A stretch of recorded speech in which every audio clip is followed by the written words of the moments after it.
तर कशी झाली ते बघूया आधी.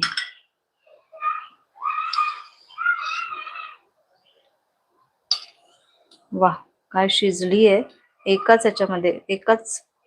हे बघ, पूर्ण छान शिजते, काहीच करावं लागत नाही. तुम्ही आपलं कुकर मध्ये नाही केलं, तुम्ही उकळवलं तर एक 10-15 मिनिटं उकळवलं ना की छान होते. ठीक आहे, तर आता आपण ही सर्व करू. हे बघ, अशी दिसते. आय होप तुम्हाला दिसत असेल. गरम पण आहे, दुसऱ्या हाताने पकडू शकत नाहीये मी.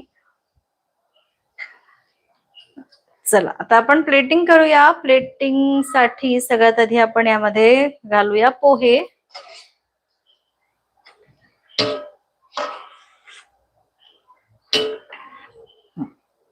तर असे पोहे ठेवायचे खाली, थोडेसेच ठेवायचे, जास्त नाही ठेवायचे. त्यानंतर